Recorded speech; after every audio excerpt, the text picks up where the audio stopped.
So we're focusing on the current curriculums in elementary school and education, more specifically the math curriculums in elementary schools. Okay, so Wisconsin, in 2010, the state superintendent, he adopted the Common Core standards. The state superintendent is Tony Evers. These standards apply to grades K through 12. The Common Core state standards are set to prepare students for college, then their career after college, and for the rest of their life. Each grade level has its own unique requirements for the curriculum. We're focusing mainly on grades 6th through 8th grade. The curriculum requirements for 6th through 8th grade are ratios, proportional relationships, the number system, expressions, equations, geometry, statistics, and probability. All three of these curriculums work on the same things, but as the students move up in their grade level, they begin to go beyond what they learned the previous year. So in 6th grade, they kind of start to get a basic understanding, and then by the time they're in 8th grade, they've kind of start using it to solve real world problems.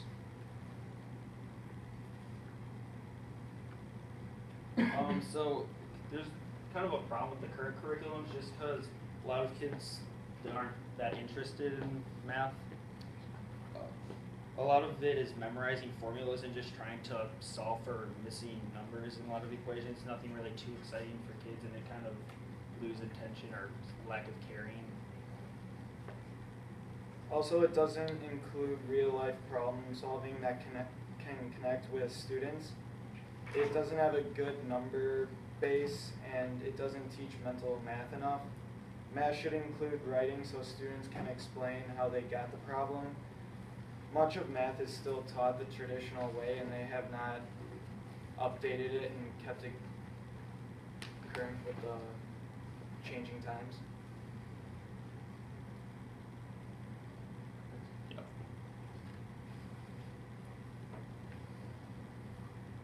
Our solution is to make math classes less boring and more fun, and still have an educational influence. And by that part is we're going to involve fantasy football. Fantasy football won't be able to replace the whole curriculum, but it'll be able to teach some learning statistics and probability. They can use math to calculate how many points a particular player is worth that week based on the scoring system, and calculate how many points they need the player to score to win that week in fantasy football. Also, since football is a large part of our culture today, it's something that kids can relate to and get interested in, and can take away some of the negative things that come along with math, such as boring, dull, not interested, things like that. The NFL has also been trying to get fantasy football into schools and part of their current math curriculum. This is a quote from the NFL Chief Marketing Officer, Mark Waller. "We want to make sure that at the younger age there is a format for fantasy and a way to play that will allow you to engage, but also use it educationally. It's a complex game. You should be able to learn a lot, particularly around math. How many points does the player get? We're also trying to work with groups to get the concept of fantasy based into the curriculum of elementary schools. If you love football and you teach them math through football, the chances are you may teach them better math and more quickly." This could be seen as a way just for the NFL to get its brand out, but even if it is, it's kind of has a point that if kids are interested in it, they may take more of an interest in math as well with it. Since fantasy football is mainly online, kids will have to be able to have internet access and be able to use online. So to help protect the children on the internet at schools, children use the Children's Internet Protection Act is enforced. So this is also known as SIPA. It was enacted by Congress in 2000 to address concerns about children's access to obscene and harmful content over the internet. The protection must block or filter access by minors to inappropriate matter of the internet, safety and security of minors when using electronic mail, chat rooms, and other forms of direct electronic communication, hacking and measures restricting minors' access to materials harmful to them. schools subjected to SIPA have two requirements. Their internet safety policies must include monitoring online activities of minors, and two is required by Protecting Children in the 21st Century Act. They must provide for educating minors about appropriate online behavior, including interacting with others on social networking websites and chat rooms, and cyberbullying awareness and response, which we've all studied cyberbullying this semester. So,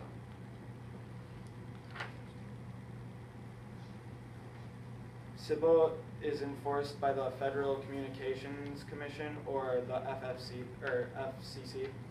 The FCC was established by the Communications Act of 1934 as an independent U.S. government agency and is directly responsible to Congress.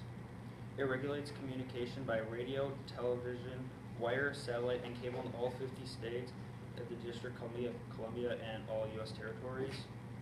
5 commissioners direct the FCC. They are appointed by the President and confirmed by the Senate. Only 3 commissioners can be of the same political party at any given time, and none can have a financial interest in any commission-related business. The President selects one of the commissioners to serve as the chairperson. All commissioners, including the chairperson, have a 5-year term, except when filling an unexpected term. So our final thoughts. If the NFL gotten more involved, they may be able to help schools by possibly putting money into schools, helping improve technology and equipment. The NFL could also spread its brand through schools and offer children to get more involved with the players and hands-on. They could have players come to school and also help teach mathematics, maybe get them even more excited about it. Also, they'd be growing more fans of the game and helping children grow in their education, which is a win-win in both situations. It helps both the NFL and our local areas. So in our final conclusion, we think that schools can implement fantasy football in the school math curriculums without taking away from their education, having the students be safe while they're doing it. And like you said, if the NFL can get involved, that would also help, because how they kind of like their Play 60 campaign, if they did something similar to that, I'm sure they could make progress. You see players all over the community going and helping, like working in the community. So it'd just be awesome if the NFL could get more involved with the education part of it.